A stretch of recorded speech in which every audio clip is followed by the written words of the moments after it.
In the dead of a modern winter, a biting cold seeps into your fingertips. A familiar and frustrating creep of numbness that renders your expensive high-tech gloves useless. You paid a small fortune for space-age materials, for promises of polar vortex-proof protection, yet the pain is undeniable. Your hands are freezing. It makes you question everything you thought you knew about staying warm. Now, cast your mind back 80 years to the darkest winters of the Second World War. Picture a soldier huddled in a foxhole in the Ardennes forest during the Battle of the Bulge, where temperatures plunged to an unimaginable minus 40 degrees. He has no Gore-Tex, no Thinsulate, no battery-powered heating packs. His gear is little more than wool, canvas, and leather. Yet his hands, the very tools of his survival, remain functional. He can load his rifle, clear a jam, and pull the trigger. How is this possible? How did the greatest generation, armed with what we'd consider primitive equipment, conquer a level of cold that defeats our most advanced technology? The answer is not a forgotten piece of equipment, but a lost philosophy of survival. It's a story of brutal, field-tested wisdom forged in the frozen hell of winter warfare. A wisdom that understood a fundamental truth we have perilously forgotten, that true warmth is not something you can buy, but a condition you must create. Their secret was not a product, but a system, a disciplined understanding of thermodynamics, born from life or death necessity. This forgotten knowledge is the key to understanding why their simple mittens worked, and why your $200 gloves so often fail.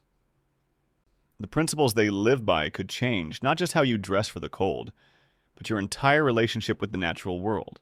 Number one, to truly grasp their secret, we must first descend into the frozen hell that was the European theater during the winter of 1944. The Battle of the Bulge was not just a conflict against the German army. It was a desperate war against the elements. This was one of the coldest, most brutal winters in recorded history. An adversary as deadly as any enemy division. For the American GIs, many of whom were caught by the surprise offensive without proper winter gear, the environment itself became a weapon of mass destruction. Snow wasn't measured in inches, but in feet, burying equipment, roads, and hope alike. Vicious blizzards swept through the dense, frozen forests of the Ardennes, reducing visibility to near zero and isolating units in a sea of white. The cold was a physical entity, so profound and penetrating that it attacked machines as mercilessly as men. Lubricants in rifles and machine guns froze solid, turning reliable weapons into useless chunks of steel. A soldier from the 87th Infantry Division later recalled the painstaking ritual of cupping their bare hands over the chambers of their rifles, using their own precious body heat to thaw the frozen parts, just to make them function. In this environment, a wound that might be treatable in other conditions became a death sentence. Wounded men who could not be evacuated from the front lines with immediate speed would often freeze to death right where they lay, silent casualties of the war against the cold. This was the terrifying reality of the front lines in World War II, a constant struggle fought at the very edge of human endurance, where survival depended less on the weapon in your hand and more on the knowledge in your head.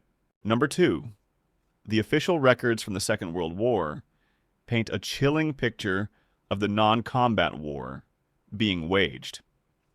During the Battle of the Bulge alone, the U.S. Army suffered tens of thousands of cold injuries. These weren't minor complaints. They were debilitating conditions like trench foot and severe frostbite that could lead to amputation and lifelong disability. The numbers are staggering. For every 5 soldiers evacuated from the front lines for combat-related wounds, at least 1 more was evacuated for a cold injury. Imagine that. Entire divisions were being systematically rendered combat ineffective without a single shot being fired by the enemy. The cold itself was dismantling the Allied war machine, man by man. On the infamous Eastern Front, the situation was catastrophically worse. During Operation Barbarossa, the German invasion of the Soviet Union in 1941, an army equipped with summer uniforms marched into the maw of the Russian winter. The result was one of the greatest military disasters in history, where General Winter proved to be a far more ruthless and effective opponent than the Red Army. The Wehrmacht was shattered not just by Soviet resistance, but by a cold so profound it was beyond their comprehension. In this frozen battlescape, every simple task became a monumental struggle for survival. Loading a clip into a rifle, digging a foxhole in the iron-hard ground, or even opening a can of rations was impossible with numb, useless fingers. A soldier's hands were his lifeline. A hand that couldn't pull a trigger, apply a tourniquet to a wounded comrade, or clear a rifle jam was the hand of a man who was no longer a soldier. He was a liability, and soon a casualty. In the brutal calculus of winter warfare during World War II, protecting your hands was not about comfort. It was about survival. Number 3. Faced with this existential threat, the World War II soldier relied on a piece of wisdom that was as critical to his survival as his marksmanship training. It wasn't a specific piece of gear, but a concept, a discipline drilled into the units that managed to endure the unforgiving cold. The mantra, repeated in countless wartime manuals and passed down from veteran NCOs to green replacements, was deceptively simple: trap air and stay dry. This was the core philosophy of winter survival. Modern outdoor enthusiasts often speak of a rigid 3-layer system, but the soldier of the 1940s practiced a far more fluid and adaptable version, born directly from the harsh necessities of combat. At the heart of this system was a single, undeniable miracle fabric: wool. For an American GI fighting in the Ardennes, his defense against the cold was built layer by layer. It would begin with wool long underwear against the skin, followed by a thick wool shirt and a high-necked wool sweater. Over all of this would go the M1943 field jacket, itself a layered garment with a wind-resistant outer shell. On his feet, he'd wear 2, sometimes 3, pairs of heavy woolen socks. This wasn't just clothing, it was a personal heating system. The central pillar holding this entire structure of survival together was wool. Soldiers were in a constant battle with moisture, both from the melting snow and rain outside, and from their own sweat generated during exertion. If they had been wearing cotton, a fabric that loses all insulating properties, and becomes a cold, wet cloth when damp, that moisture would have leached the heat from their bodies through conductive heat loss, a death sentence in the frozen forests of Europe. Wool, however, was their saving grace. Number 4. The genius of wool, a truth the World War II soldier understood intimately through lived experience, lies in its very structure. Unlike cotton fibers, which are smooth and collapse when wet, wool fibers are naturally crimped and scaled, creating millions of tiny, chaotic air pockets within the weave. It is this trapped air, held in a stable matrix, that provides the bulk of the garment's insulation. Air is a poor conductor of heat, and by trapping it close to the body, wool creates a powerful buffer against the outside cold. But the magic of wool goes even further. When a soldier's wool uniform got wet, the fibers didn't mat down like cotton. They retained their crimp and their structure, meaning they continued to trap that life-saving insulating air, even when saturated. Yet another, more subtle process was at play. Wool is hygroscopic, a scientific term meaning it can absorb water vapor, like sweat, directly into the core of the fiber itself. As the wool fiber pulls this moisture away from the soldier's skin, It undergoes an exothermic process called heat absorption, which generates a small but continuous amount of heat. Think about that. For a soldier on a long march, his own damp wool layers were actively working to generate warmth, fighting back against the cold. Soldiers understood this complex thermal regulation intuitively, if not scientifically. They were taught to actively manage their body temperature. If a squad was about to begin an arduous task, like digging a foxhole or marching up a steep incline, the veterans would order their men to remove a layer before they started working. It was far better to feel slightly cold for a few minutes than to be soaked in sweat for hours, which would lead to a dangerous chill once they stopped moving. This was active thermal regulation, a constant dialogue between the soldier and his environment and his. Number 5. This philosophy of active thermal management, of trapping air and staying dry, was the foundation of a soldier's survival in the Second World War. But to protect the hands, a unique challenge presented itself. The hands required not only warmth, but also the dexterity to perform the fine motor tasks essential to combat. This is where a specific piece of equipment perfectly embodied the entire survival philosophy, the trigger finger mitten. This ingenious design solves the fundamental conflict that exists between warmth and functionality. A standard glove, for instance, offers maximum dexterity. Each finger is separated and can move independently, allowing for complex tasks. However, this design comes at a tremendous thermal cost. By separating the fingers, a glove dramatically increases the surface area of the hand exposed to the cold. Heat radiates from each finger individually, forcing each digit to fight the cold alone.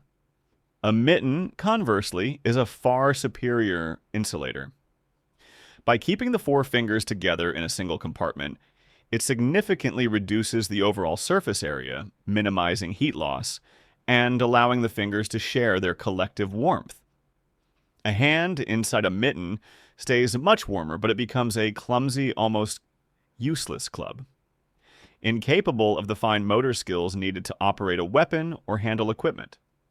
For a soldier in World War II, neither of these options was acceptable. A glove was too cold for the brutal conditions of a European winter, while a standard mitten was a death sentence in a firefight. The trigger finger mitten was the genius compromise that solved this life or death paradox.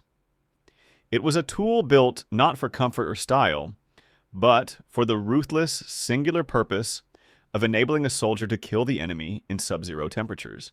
The design was the ultimate expression of function over form. Number 6.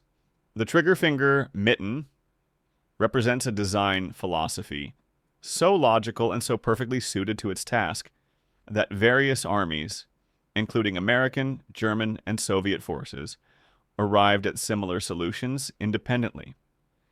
It was a product of convergent evolution driven by the universal demands of winter warfare in the World War II era. The most effective implementation was a 2-part system. A soft, insulating inner mitten made of wool, complete with its own trigger finger, and a larger, more durable outer shell, often made of canvas or leather, also featuring the separated index finger. This 2-part design was an extension of the layering system used for the rest of the body.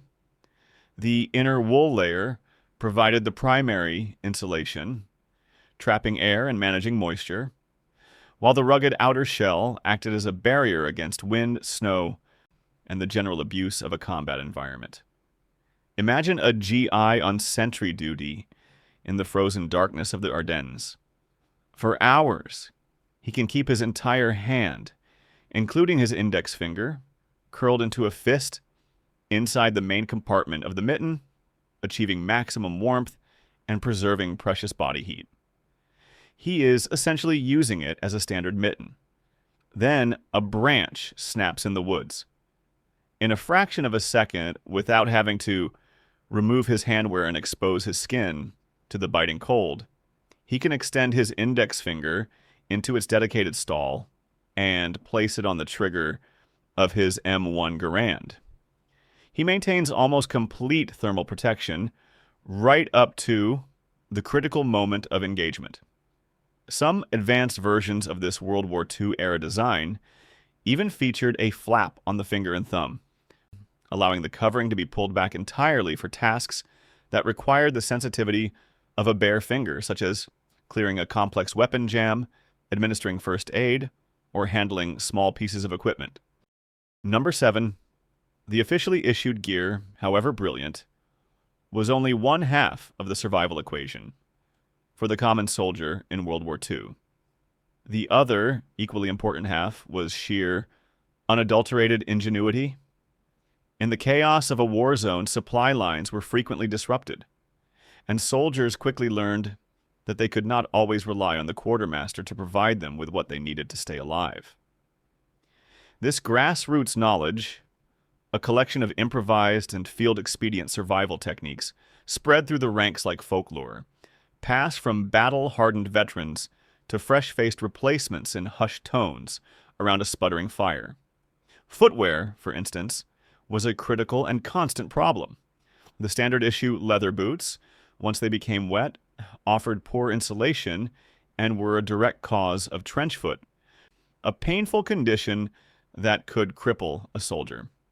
To combat this, men stuffed their boots and rubber overshoes with anything they could find that would trap air and provide extra insulation.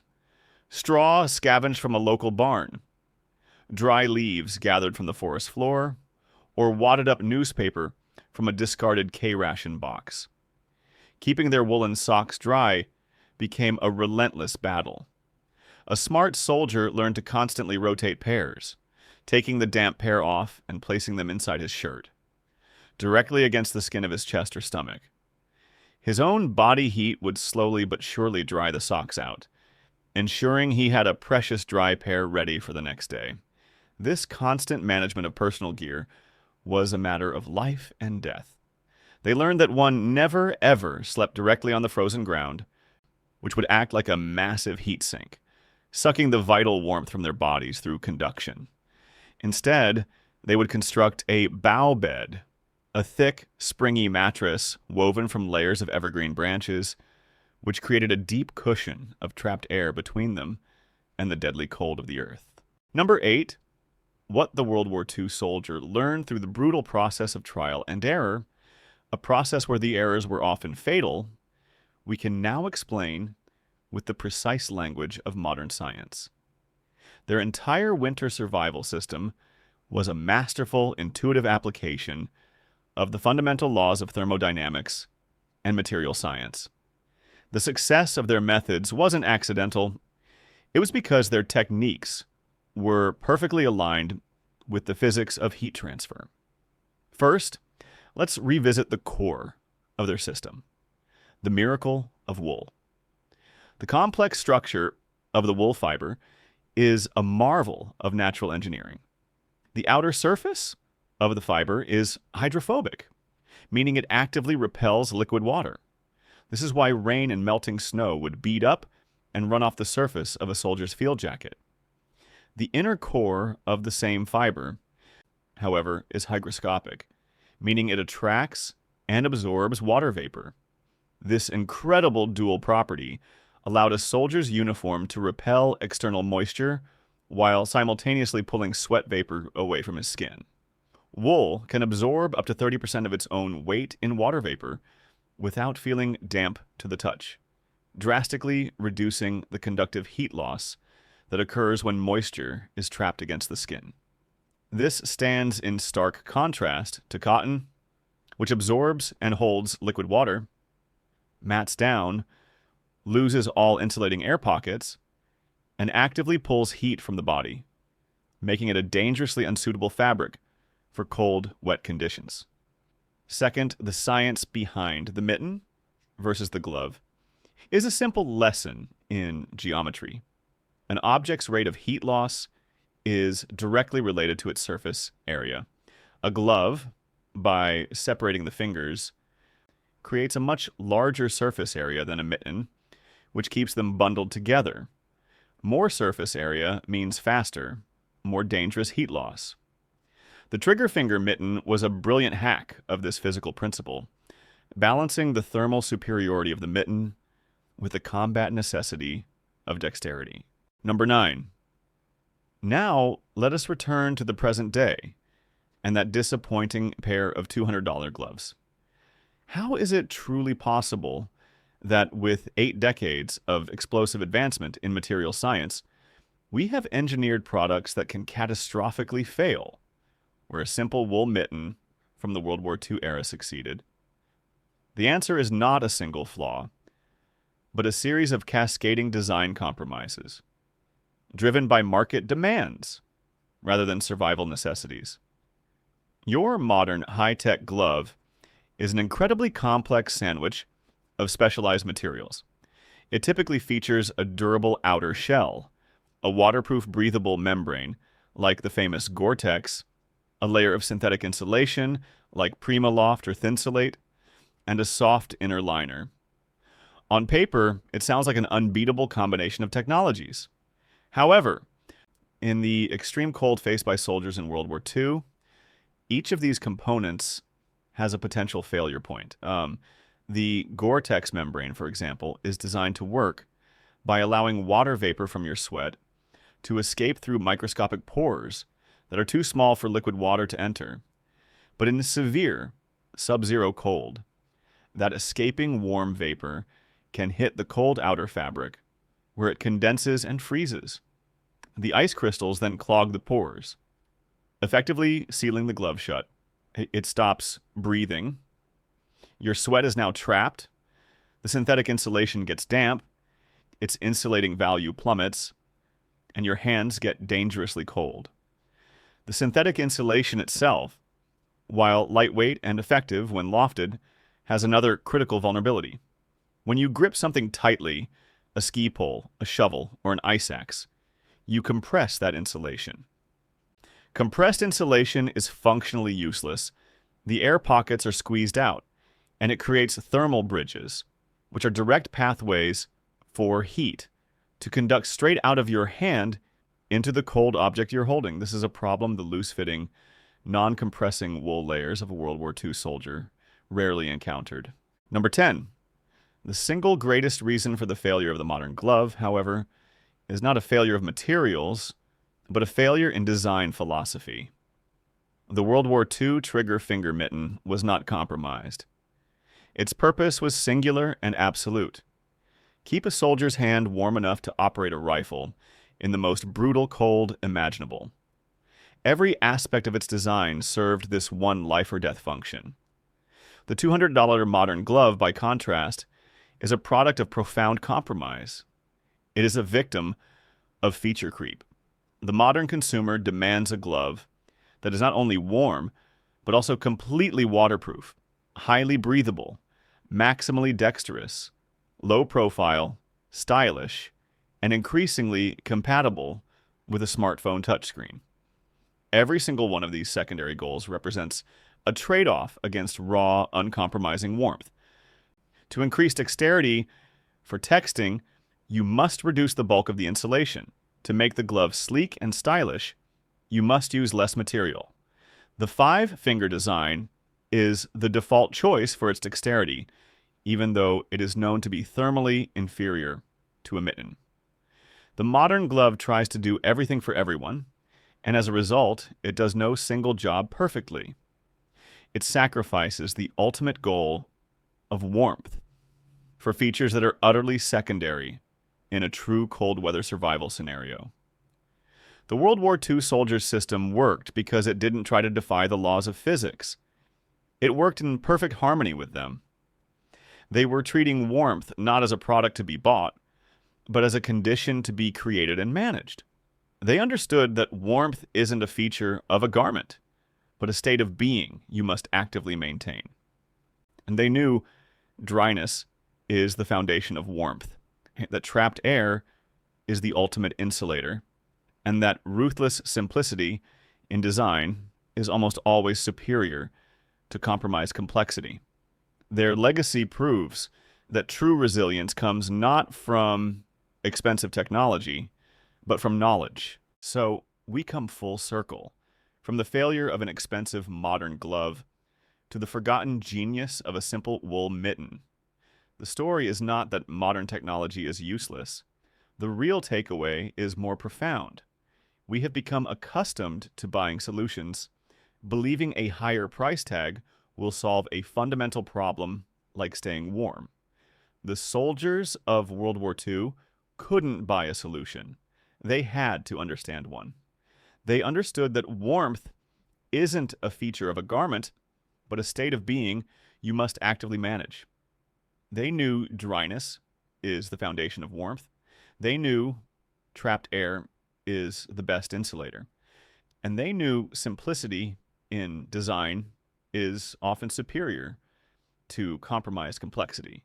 Their layered wool clothing and ingenious mittens were part of a system born from the harshest conditions imaginable. They show us that true resilience comes not from technology, but from knowledge, from understanding first principles. The next time your hands are cold, instead of just wishing for a better glove, think about the system. Are you managing moisture? Are you trapping air? Are you choosing the right tool for the job? The answers that kept a soldier alive in the Ardennes are the same answers that can keep you warm today. We just have to be willing to remember them. If you found this deep dive into forgotten history and practical survival useful, subscribe to the channel for more stories of ingenuity and lost wisdom. We believe the past holds powerful lessons for the present, and we're dedicated to uncovering them. Hit the bell icon so you don't miss our next investigation. Stay curious and stay warm.